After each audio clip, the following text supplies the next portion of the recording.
ವಿದ್ಯಾರ್ಥಿಗಳೇ, 9ನೇ ತರಗತಿಯ ವಿಜ್ಞಾನ ಪಠ್ಯಕ್ಕೆ ನಿಮಗೆಲ್ಲರಿಗೂ ಸ್ವಾಗತ. ಇಂದು ನಾವು ಅಧ್ಯಾಯ 7 ಜೀವಿಗಳಲ್ಲಿ ವೈವಿಧ್ಯತೆಯ ಬಗ್ಗೆ ತಿಳಿದುಕೊಳ್ಳೋಣ. ಜೀವಿಗಳ ವೈವಿಧ್ಯತೆ ಪಾಠದಲ್ಲಿ ನಾವು ಅನೇಕ ಅಂಶಗಳನ್ನು ನೋಡ್ತೀವಿ. ಜೀವಿಗಳು ಹೇಗೆ ಒಂದಕ್ಕಿಂತ ಒಂದು ಭಿನ್ನವಾಗಿದ್ದಾವೆ, ವರ್ಗೀಕರಣ ಅಂದರೆ ಏನು, ವರ್ಗೀಕರಣದ ಆಧಾರಗಳೇನು, ಅದಾದ ನಂತರ ಸಸ್ಯ ಸಾಮ್ರಾಜ್ಯದ ವರ್ಗೀಕರಣ ಮತ್ತು ಪ್ರಾಣಿ ಸಾಮ್ರಾಜ್ಯದ ವರ್ಗೀಕರಣದ ಬಗ್ಗೆ ಈ ಅಧ್ಯಾಯದಲ್ಲಿ ತಿಳಿದುಕೊಳ್ತೀವಿ. ಬನ್ನಿ ವಿದ್ಯಾರ್ಥಿಗಳೇ, ಜೀವಿಗಳ ವೈವಿಧ್ಯತೆಯ ಬಗ್ಗೆ ವಿಸ್ತಾರವಾಗಿ ತಿಳಿದುಕೊಳ್ಳೋಣ. ಗಳಲ್ಲಿ ವೈವಿಧ್ಯತೆ. ನಮ್ಮ ಸುತ್ತಮುತ್ತಲೂ ಅನೇಕ ಜೀವಿಗಳಿದ್ದಾವೆ. ಅವುಗಳ ಬಗ್ಗೆ ನೀವೇನಾದರೂ ಯೋಚನೆ ಮಾಡಿದ್ದೀರಾ? ಈ ಎಲ್ಲ ಜೀವಿಗಳು ಒಂದೇ ಥರ ಇದ್ದಾವ ಅಥವಾ ಬೇರೆ ಬೇರೆ ರೀತಿ ಇದ್ದಾವ? ಗಮನಿಸಿದ್ದೀರಾ ಮಕ್ಕಳೇ? ಅದೇ ರೀತಿಯಾಗಿ ನೀವು ಮತ್ತು ನಿಮ್ಮ ಸ್ನೇಹಿತನನ್ನು ಗಮನಿಸ್ಕೊಳ್ಳಿ. ಅವನು ನೀನು ಒಂದೇ ಥರ ಎತ್ತರವನ್ನು ಹೊಂದಿದ್ದೀರಾ? ಮತ್ತು ನಮಗೂ ಮತ್ತು ಬೇರೆ ಪ್ರಾಣಿಗಳಿಗೂ ಹೋಲಿಸಿದರೆ ಒಂದೇ ಥರ ಇದ್ದೀವಾ ಅಥವಾ ಬೇರೆ ಬೇರೆ ಇದ್ದೀವಾ? ಮಂಗವನ್ನು ಒಂದು ಹಸುವಿನ ಜೊತೆ ಹೋಲಿಸಿ, ಅಥವಾ ಒಂದು ತಳಿಯ ಹಸುವನ್ನು ಇನ್ನೊಂದು ತಳಿಯ ಹಸುವಿನ ಜೊತೆ ಹೋಲಿಸಿದರೆ ಅವೆರಡು ಒಂದೇ ಥರ ಇದ್ದಾವ? ಇಲ್ಲ, ಬೇರೆ ಬೇರೆ ಥರ ಇದ್ದಾವೆ. ಹಾಗಾದರೆ ಜೀವವೈವಿಧ್ಯತೆ ಅಂದರೆ ಜೀವಿಗಳಲ್ಲಿ ಕಂಡುಬರ್ತಕ್ಕಂತಹ ವಿವಿಧತೆ, ಒಂದು ನಿರ್ದಿಷ್ಟ ಪ್ರದೇಶದಲ್ಲಿ ಕಂಡುಬರ್ತಕ್ಕಂತಹ ವಿಭಿನ್ನ ರೀತಿಯ ಜೀವಿಗಳ ಗುಂಪು ಅಂತ ಹೇಳ್ಬೋದು. ಈಗ ಒಂದು ಅಂದಾಜಿನ ಪ್ರಕಾರ ಭೂಗ್ರಹದಲ್ಲಿ ಸುಮಾರು 10 ಮಿಲಿಯನ್ ಪ್ರಭೇದದ ಜೀವಿಗಳಿವೆ. ಅದರಲ್ಲಿ ನಮಗೆ ತಿಳಿದಿರೋದೆಷ್ಟು? ನಾವು ಅಭ್ಯಾಸ ಮಾಡಿರುವಂಥದ್ದು, ನಾವು ಅವುಗಳ ಬಗ್ಗೆ ತಿಳಿದುಕೊಂಡಿರ್ತದ್ದು 1 ಅಥವಾ 2 ಬಿಲಿಯನ್ ಮಾತ್ರ.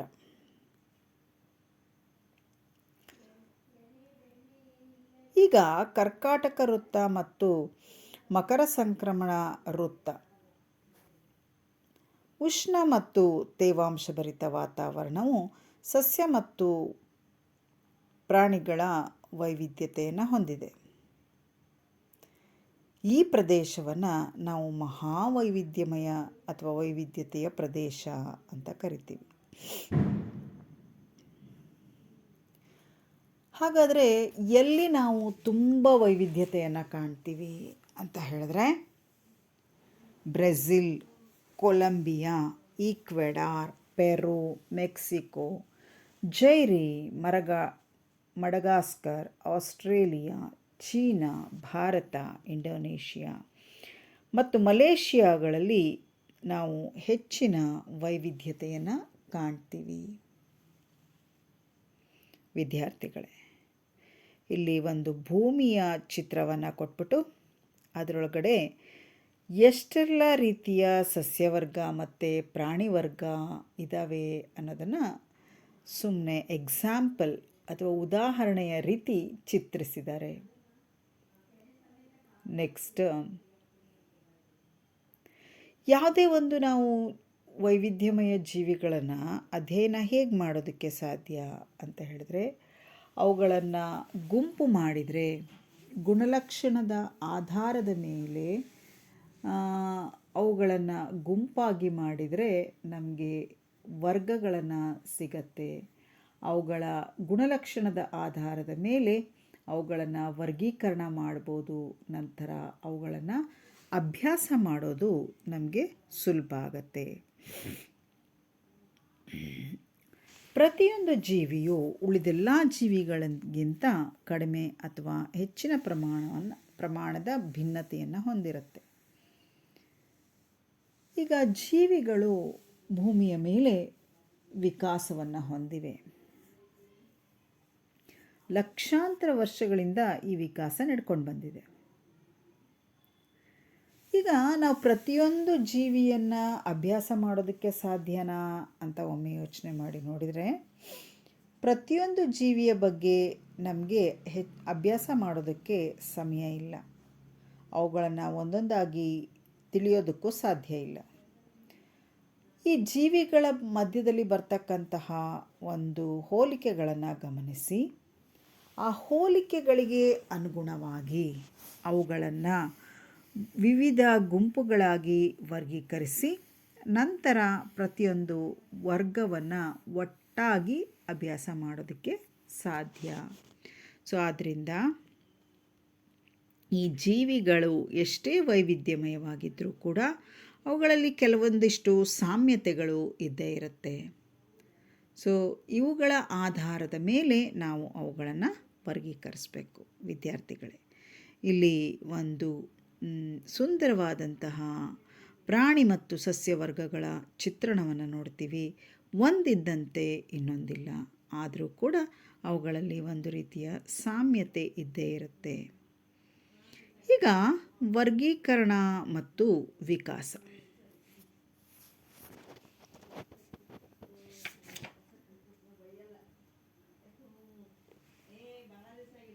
ಎಲ್ಲ ಜೀವಿಗಳನ್ನು ಅವುಗಳ ದೇಹ ರಚನೆ, ವಿನ್ಯಾಸ, ಕಾರ್ಯದ ಮೇಲೆ ವರ್ಗೀಕರಿಸಲಾಗಿದೆ. ಫಸ್ಟ್ ಗುರುತಿಸ್ತೀವಿ, ಆಮೇಲೆ ವರ್ಗೀಕರಣ ಮಾಡ್ತೀವಿ.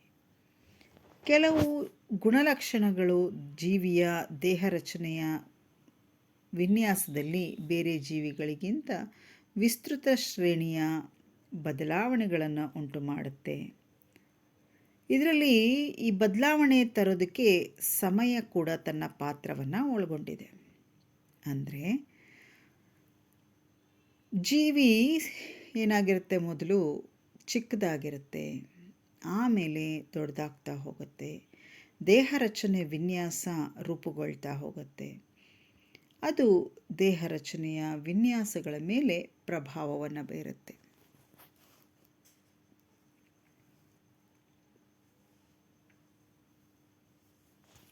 ಚಾರ್ಲ್ಸ್ ಡಾರ್ವಿನ್ ಏನು ಮಾಡ್ತಾರೆ, 1959ರಲ್ಲಿ ಮೊದಲ ಬಾರಿಗೆ ವಿಕಾಸವಾದವನ್ನು ಮಂಡಿಸ್ತಾರೆ.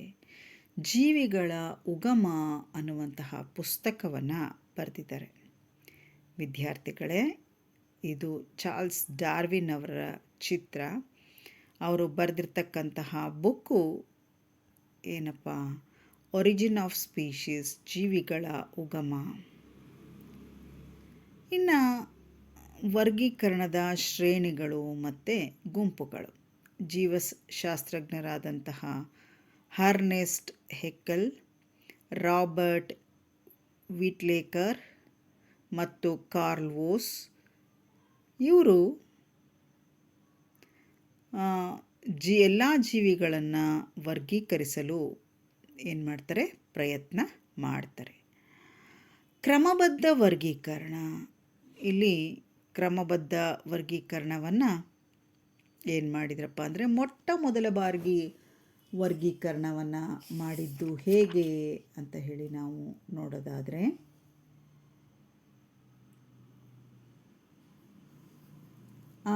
ಮೊಟ್ಟ ಮೊದಲಿಗೆ ವರ್ಗೀಕರಣವನ್ನು ಮೊನೇರಾ, ಪ್ರೊಟಿಸ್ಟಾ, ಮೈಕೋಟಾ, ಸಸ್ಯ ಮತ್ತು ಪ್ರಾಣಿ ಸಾಮ್ರಾಜ್ಯ ಅಂತ ಹೇಳಿ 5 ಸಾಮ್ರಾಜ್ಯದ ಒಂದು ಗುಂಪನ್ನು ಮಾಡ್ತಾರೆ.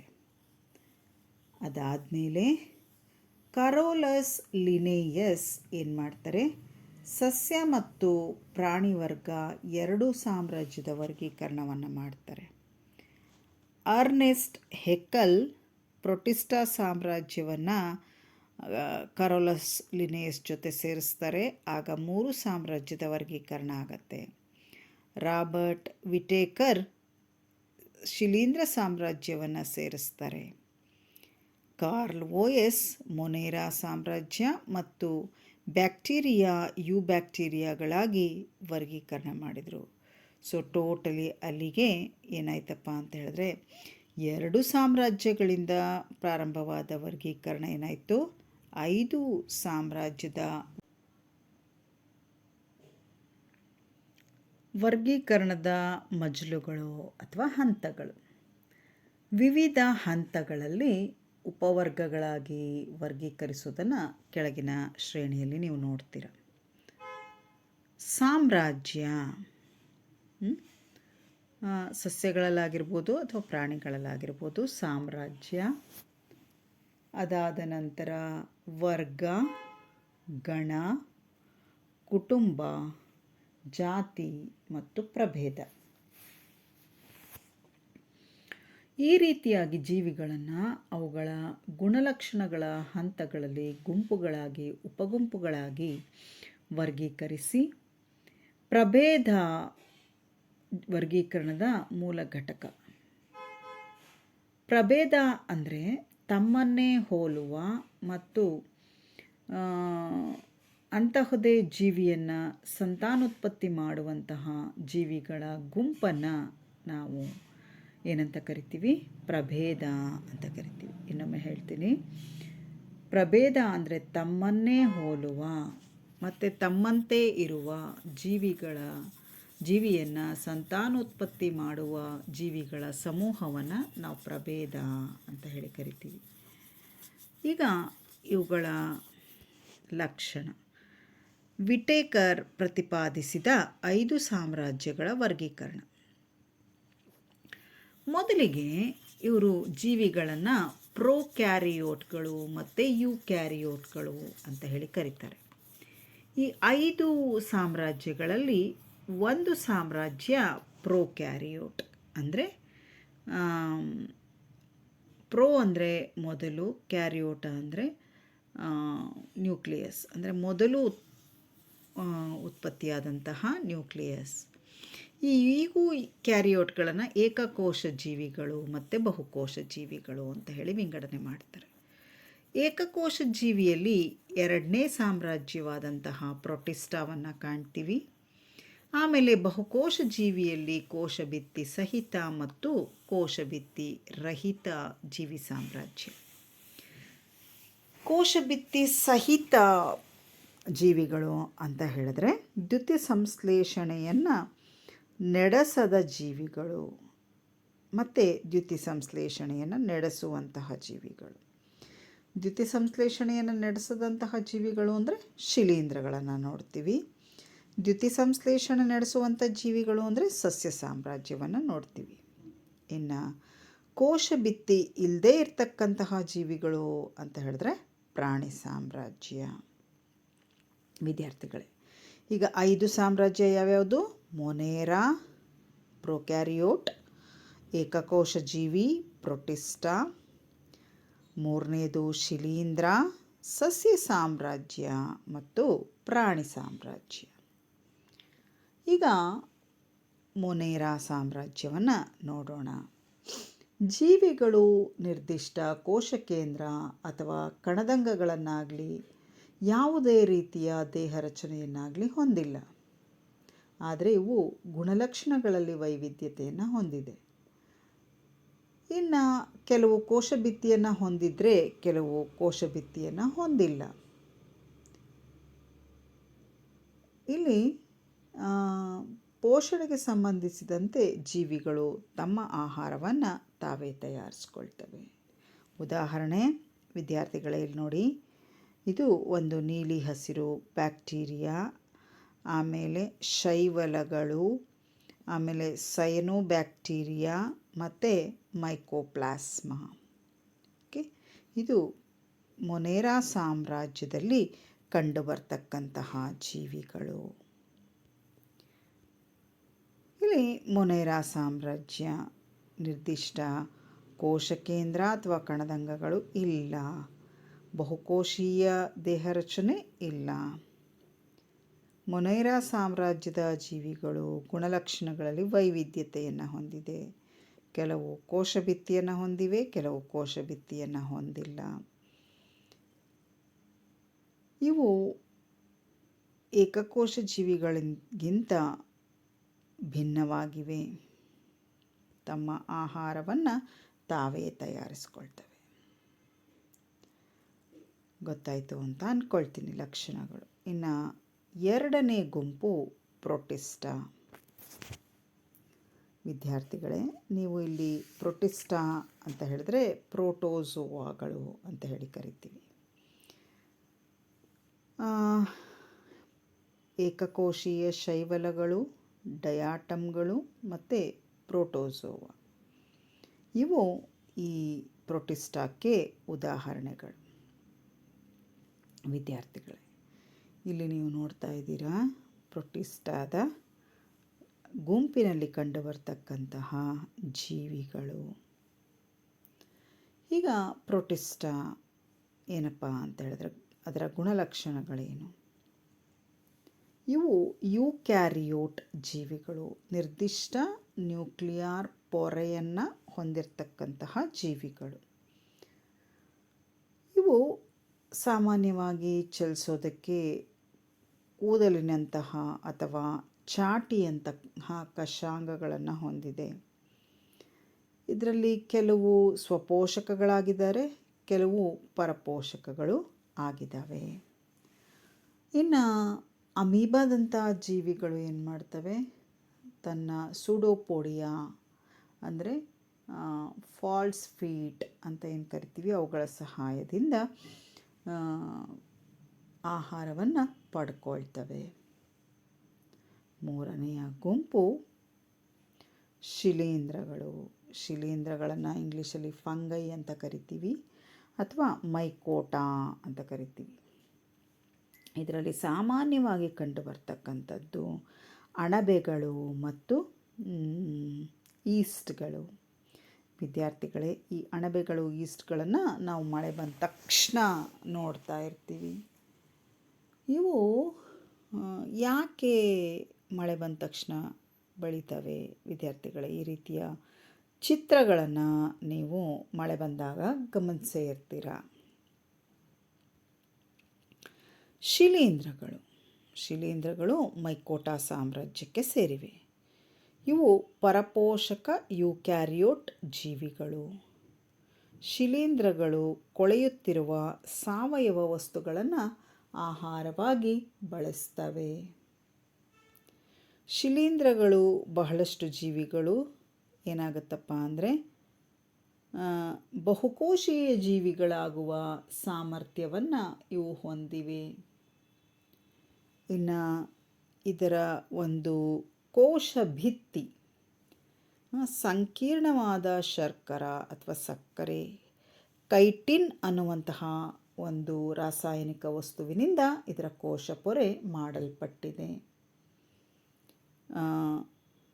ಉದಾಹರಣೆ ಅಣಬೆ ಮತ್ತು ಈಸ್ಟ್ ಅಂತ ನಾನಾಗಲೇ ಹೇಳಿದೆ. ಇಲ್ಲಿ ಶಿಲೀಂಧ್ರಗಳು ಏನಾಗ್ತವಪ್ಪ ಅಂತ ಹೇಳಿದ್ರೆ ನೀಲಿ ಹಸಿರು ಶೈವಲಗಳೊಂದಿಗೆ ಒಂದಕ್ಕೊಂದು ಹೊಂದಾಣಿಕೆ ಮಾಡಿಕೊಂಡು ಜೀವನವನ್ನು ನಡೆಸ್ತವೆ. ಕಲ್ಲು ಹೂಗಳ ಈ ರೀತಿಯ ಜೀವನವನ್ನು ನಡೆಸ್ತವೆ. ಇದನ್ನು ಕೂಡು ಜೀವನ ಅಥವಾ ಸಹಜೀವನ ಅಂತ ಹೇಳಿ ಕರಿತೀವಿ. ಯಾಕೆ ಇಲ್ಲಿ ಕೂಡು ಜೀವನ ಮತ್ತು ಸಹಜೀವನವನ್ನು ನಡೆಸ್ತವೆ ಅಂತ ಹೇಳಿದ್ರೆ, ನೀಲಿ ಹಸಿರು ಶೈವಲಗಳು ಆಹಾರವನ್ನು ತಯಾರಿಸಿದರೆ ಶಿಲೀಂಧ್ರಗಳು ಆ ಒಂದು ಆಹಾರವನ್ನು ಬಳಸ್ಕೊಳ್ತವೆ. ವಿದ್ಯಾರ್ಥಿಗಳೇ, ನೀವಿಲ್ಲಿ ನೋಡ್ತಕ್ಕಂಥದ್ದು ಒಂದು ಕಲ್ಲು ಹೂವಿನ ಚಿತ್ರ. ಕಲ್ಲು ಮೇಲೆ ಬೆಳೀತದೆ, ಮರದ ಟೊಂಗೆಯ ಮೇಲೆ ಬೆಳೆಯುತ್ತೆ. ಇವು ಏನಪ್ಪ ಅಂತ ಹೇಳಿದ್ರೆ ಕಲ್ಲು ಹೂಗಳು ಸಹಜೀವನವನ್ನು ನಡೆಸ್ತಾ ಇರತಕ್ಕಂತಹ ಚಿತ್ರ. ಮರದ ಟೊಂಗೆಯ ಮೇಲೆ ಇವು ಬೆಳೆಯೋದನ್ನು ನಾವು ನೋಡ್ತೀವಿ. ನೆಕ್ಸ್ಟ್ 4ನೇ ಸಾಮ್ರಾಜ್ಯ ಯಾವುದಪ್ಪ ಅಂದರೆ ಸಸ್ಯ ಸಾಮ್ರಾಜ್ಯ. ಸಸ್ಯಗಳು ಕೋಶಭಿತ್ತಿಯನ್ನು ಹೊಂದಿದ್ದು ಯೂಕ್ಯಾರಿಯೋಟ್ ಲಕ್ಷಣಗಳುಳ್ಳ ಬಹುಕೋಶೀಯ ಜೀವಿಗಳಾಗಿವೆ. ಸಸ್ಯಗಳು ಸ್ವಪೋಷಕಗಳಾಗಿದ್ದು ಕ್ಲೋರೋಫಿಲ್ಲನ್ನು ಬಳಸಿಕೊಂಡು ದ್ಯುತಿ ಸಂಶ್ಲೇಷಣೆಯನ್ನು ನಡೆಸ್ತವೆ. ಆದ್ದರಿಂದ ಎಲ್ಲ ಸಸ್ಯಗಳನ್ನು ಹಸಿರು ಸಸ್ಯಗಳನ್ನು ಅಥವಾ ಸ್ವಪೋಷಕಗಳನ್ನು ಈ ಗುಂಪಿನಲ್ಲಿ ಸೇರಿಸಲಾಗಿದೆ. ಹೆಚ್ಚು ವೈವಿಧ್ಯತೆಯನ್ನು ನಾವು ಸಸ್ಯಗಳು ಮತ್ತು ಪ್ರಾಣಿಗಳ ಗುಂಪಲ್ಲಿ ನೋಡ್ತೀವಿ. ಸಸ್ಯ ನೀರು ಮತ್ತು ಇತರ ವಸ್ತುಗಳ ಸಾಗಾಣಿಕೆಗಾಗಿ ವಿಶೇಷ ಅಂಗಾಂಶಗಳನ್ನು ಹೊಂದಿದೆ. ನಂತರ ಬೀಜೋತ್ಪತ್ತಿ ಸಾಮರ್ಥ್ಯ ಮತ್ತು ಬೀಜಗಳು ಹಣ್ಣಿನಿಂದ ಆವೃತವಾಗಿರುವ ಲಕ್ಷಣಗಳನ್ನು ಆಧರಿಸಿ ಮತ್ತೆ ನಾವೇನು ಮಾಡ್ತೀವಿ, ಸಸ್ಯ ಸಾಮ್ರಾಜ್ಯವನ್ನು ವಿಂಗಡಣೆ ಮಾಡ್ತೀವಿ. ಮಕ್ಕಳೇ, ಇಲ್ಲಿ 4ನೆಯ ಸಾಮ್ರಾಜ್ಯ ಸಸ್ಯ ಸಾಮ್ರಾಜ್ಯದ ವೈವಿಧ್ಯಮಯ ಚಿತ್ರವನ್ನು ಕೊಟ್ಟಿದ್ದಾರೆ. ಸಸ್ಯ ಸಾಮ್ರಾಜ್ಯಗಳನ್ನು ಹೇಗೆ ನಾವು ವರ್ಗೀಕರಣ ಮಾಡ್ತೀವಿ? ನಿರ್ದಿಷ್ಟ ದೇಹ ಭಾಗಗಳನ್ನು ಹೊಂದಿಲ್ಲದೆ ಒಂದೇ ರೀತಿಯ ದೇಹ ಭಾಗವನ್ನು ಹೊಂದಿರತಕ್ಕಂತಹ ಸಸ್ಯಗಳನ್ನು ಥ್ಯಾಲೋಫೈಟಾ ಅಂತ ಕರಿತೀವಿ. ಇನ್ನು ನಿರ್ದಿಷ್ಟ ಭಾಗಗಳನ್ನು ಹೊಂದಿರತಕ್ಕಂತಹ ಸಸ್ಯಗಳಲ್ಲಿ ನೀರನ್ನು ಮತ್ತು ಆಹಾರವನ್ನು ಸಾಗಿಸೋದಕ್ಕೆ ಅಂಗಾಂಶ ಇಲ್ಲ ಅಂದರೆ ಅದನ್ನು ವಾಹಕ ಅಂಗಾಂಶ ರಹಿತ ಸಸ್ಯ ಅಂತ ಕರಿತೀವಿ. ಇನ್ನು ಯಾವ ಸಸ್ಯಗಳ ಗುಂಪಲ್ಲಿ ಯಾವುದು ಆಹಾರ ಮತ್ತು ನೀರನ್ನು ಸಾಗಿಸೋದಕ್ಕೆ ವಾಹಕ ಅಂಗಾಂಶಗಳಿದ್ದರೆ ಅವುಗಳನ್ನು ವಾಹಕ ಅಂಗಾಂಶ ಸಹಿತ ಸಸ್ಯ. ವಾಹಕ ಅಂಗಾಂಶ ರಹಿತ ಸಸ್ಯಗಳ ಗುಂಪಲ್ಲಿ ನಾವು ನೋಡೋದು ಹಾವಸೆ ಸಸ್ಯಗಳನ್ನು. ಇನ್ನು ವಾಹಕ ಅಂಗಾಂಶ ಸಹಿತ ಸಸ್ಯಗಳು ಅಂದರೆ ಪುಚ್ಚ ಸಸ್ಯಗಳು. ಮತ್ತು ಅವು ಈ ವಾಹಕ ಅಂಗಾಂಶ ಸಸ್ಯಗಳನ್ನು ಮತ್ತೆರಡು ಗುಂಪು ಮಾಡ್ತೀವಿ. ಹೇಗೆ? ಬೀಜಗಳನ್ನು ಉತ್ಪಾದಿಸದ ಸಸ್ಯ ಮತ್ತು ಬೀಜಗಳನ್ನು ಉತ್ಪಾದಿಸುವ ಸಸ್ಯ. ಬೀಜಗಳನ್ನು ಉತ್ಪಾದಿಸದ ಸಸ್ಯಗಳನ್ನು ಪುಚ್ಚ ಸಸ್ಯ ಅಂತ ಕರಿತೀವಿ.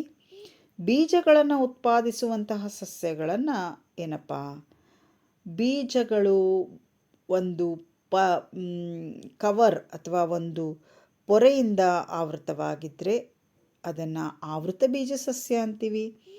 ಯಾವುದೇ ಒಂದು ಪೊರೆಯಿಂದ ಆವೃತವಾಗಿಲ್ಲ ಅಂದರೆ ಅದನ್ನು ಅನಾವೃತ ಬೀಜ ಸಸ್ಯ ಅಂತ ಕರಿತೀವಿ. ಆವೃತ ಬೀಜ ಸಸ್ಯಗಳಲ್ಲಿ ಮತ್ತೆ ಎರಡು ಗುಂಪು ಮಾಡ್ತೀವಿ, ಏಕದಳ ಮತ್ತು ದ್ವಿದಳ. ಬೀಜಗಳನ್ನು ಹೊಂದಿದ್ದು ಆ ಬೀಜಗಳು ಎರಡು ಸಮನಾದ ಭಾಗಗಳಾಗಿ ವಿಭಜನೆಯಾಗುವಂತಹ ಸಾಮರ್ಥ್ಯವನ್ನು ಹೊಂದಿದರೆ ಅದನ್ನು ದ್ವಿದಳ ಸಸ್ಯಗಳು ಅಂತ ಹೇಳಿ ಕರಿತೀವಿ. ಒಂದೇ ದಳವನ್ನು ಹೊಂದಿರತಕ್ಕಂತಹ ಬೀಜಗಳನ್ನು ಏಕದಳ ಬೀಜಗಳು ಅಂತ ಹೇಳಿ ಕರಿತೀವಿ. ಹೀಗೆ ವಿದ್ಯಾರ್ಥಿಗಳೇ, ನಾವು ಸಸ್ಯಗಳನ್ನು ಥ್ಯಾಲೋಫೈಟಾ ಅಂದರೆ ಶೈವಲಗಳು ವಿಶಿಷ್ಟ ಭಾಗಗಳಾಗಿ ಪ್ರತ್ಯೇಕಿಸಲು ಸಾಧ್ಯವಿಲ್ಲದ ದೇಹ ರಚನೆಯನ್ನು ಹೊಂದಿರತಕ್ಕಂತಹ ಸಸ್ಯಗಳನ್ನು ಈ ಗುಂಪು ಒಳಗೊಂಡಿದೆ. ಥ್ಯಾಲೋಫೈಟಾ ಗುಂಪಿನ ಸಸ್ಯಗಳನ್ನು ಸಾಮಾನ್ಯವಾಗಿ ಶೈವಲಗಳು ಅಂತ ಹೇಳಿ ಕರೀತಾರೆ. ಈ ಥ್ಯಾಲೋಫೈಟಾ ಗುಂಪಿನ ಸಸ್ಯಗಳು ಸಾಮಾನ್ಯವಾಗಿ ಜಲವಾಸಿಗಳು, ನೀರಿನಲ್ಲಿ ವಾಸ ಮಾಡ್ತವೆ.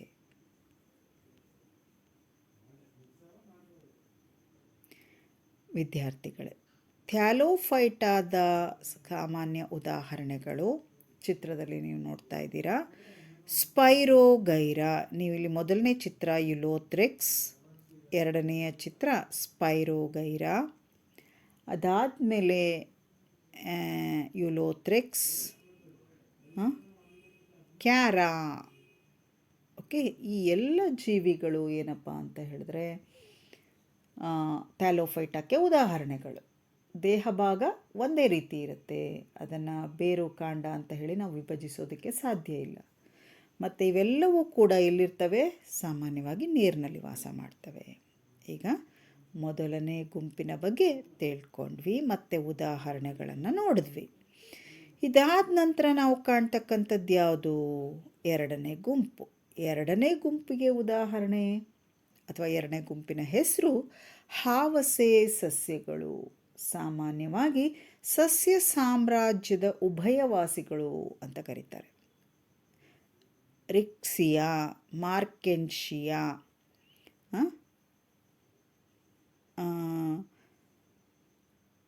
ಪಾಲಿಟ್ರಿಯಂ ಇವು ಇದಕ್ಕೆ ಉದಾಹರಣೆಗಳು.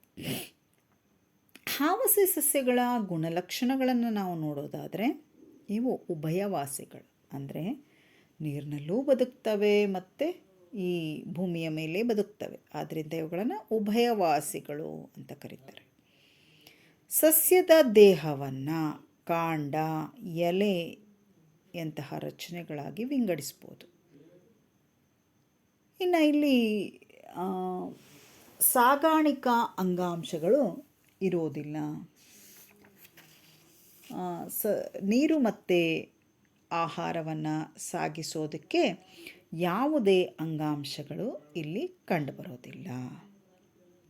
ಆದ್ದರಿಂದ ಇವನ್ನು ವಾಹಕ ನಾಳ ರಹಿತ ಸಸ್ಯಗಳ ಗುಂಪು ಅಂತ ಕರಿತೀವಿ.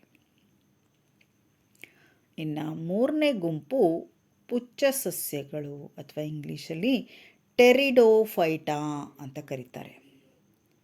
ಇದಕ್ಕೆ ಉದಾಹರಣೆ ಜರಿ ಸಸ್ಯಗಳು, ಚಿತ್ರದಲ್ಲಿ ನೋಡ್ತಾ ಇದ್ದೀರಾ, ಜರಿ ಸಸ್ಯಗಳು, ಫರ್ನ್ಗಳು, ಮಾರ್ಸಿಲಿಯಾ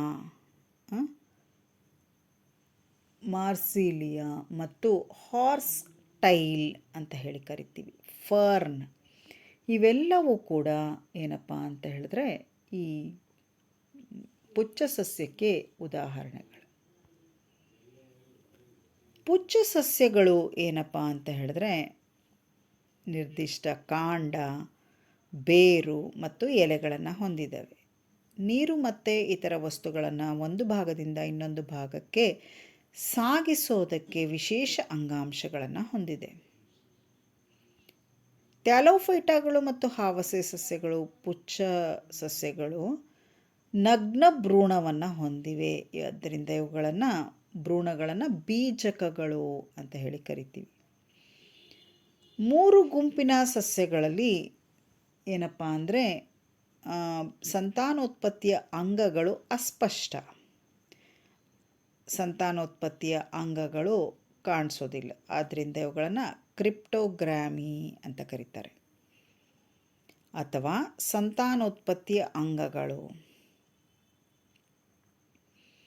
ಈ ನಿರ್ದಿಷ್ಟವಾದ ಸಂತಾನೋತ್ಪತ್ತಿಯ ಅಂಗಾಂಶಗಳನ್ನು ಹೊಂದಿರತಕ್ಕಂತಹ ಬೀಜಗಳನ್ನು ಉತ್ಪಾದಿಸುವ ಸಸ್ಯಗಳನ್ನು ಏನಂತ ಕರೀತಾರೆ?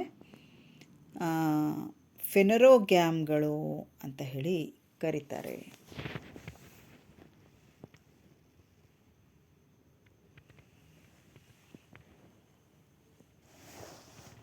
ಸಂತಾನೋತ್ಪತ್ತಿಯ ಫಲಿತ ಬೀಜಗಳು ಉತ್ಪತ್ತಿಯಾಗ್ತವೆ. ಬೀಜಗಳು ಭ್ರೂಣದ ಜೊತೆ ಸಂಗ್ರಹಿಸಿದ ಆಹಾರವನ್ನು ಹೊಂದಿರ್ತವೆ. ಬೀಜ ಮೊಳೆಯುವಾಗ ಭ್ರೂಣದ ಪ್ರಾರಂಭಿಕ ಬೆಳವಣಿಗೆ ಸಹಕಾರಿಯಾಗಿದೆ. ಪುನಃ ಈ ಸಸ್ಯದ ಬೀಜಗಳು ನಗ್ನವಾಗಿಯೇ ಅಥವಾ ಇವುಗಳನ್ನು ಎರಡು ಗುಂಪುಗಳಾಗಿ ವಿಂಗಡಣೆಯನ್ನು ಮಾಡ್ತಾರೆ. ಅವು ಅನಾವೃತ ಬೀಜ ಸಸ್ಯಗಳು ಮತ್ತು ಆವೃತ ಬೀಜ ಸಸ್ಯಗಳು. ಅನಾವೃತ ಬೀಜ ಸಸ್ಯಗಳು ಅಂತ ಹೇಳಿದ್ರೆ ಇದು ಗ್ರೀಕ್ ಭಾಷೆಯ ಎರಡು ಪದಗಳಿಂದಾಗಿದೆ. ಜಿಮ್ನೋ ಮತ್ತು ಸ್ಪರ್ಮ್. ಜಿಮ್ನೋ ಅಂದರೆ ನಗ್ನ ಮತ್ತು ಸ್ಪರ್ಮ್ ಅಂದರೆ ಬೀಜ. ಈ ಸಸ್ಯಗಳಲ್ಲಿ ಬೀಜಗಳು ಏನಾಗಿರ್ತವಪ್ಪ ಅಂದರೆ ನಗ್ನವಾಗಿರ್ತವೆ. ಇವು ವಿದ್ಯಾರ್ಥಿಗಳೇ ಇಲ್ಲಿ ಚಿತ್ರದಲ್ಲಿ ನೋಡ್ತಾ ಇದ್ದೀರಾ, ಇವು ಬಹುವಾರ್ಷಿಕ ಅಂದರೆ ಅನೇಕ ವರ್ಷಗಳು ಬದುಕ್ತವೆ. ನಿತ್ಯ ಹರಿದ್ವರ್ಣ ಮತ್ತು ಗಟ್ಟಿಯಾದ ಕಾಂಡಗಳನ್ನು ಇವು ಹೊಂದಿರ್ತವೆ. ಇಲ್ಲಿ ನೀವು ಏನು ಕಾಣ್ತಾ ಇದ್ದಾವೆ ಅವು ಏನಪ್ಪ ಅಂತ ಹೇಳಿದ್ರೆ ಬೀಜಕಗಳು ಅಂತ ಹೇಳಿ ಕರಿತೀವಿ.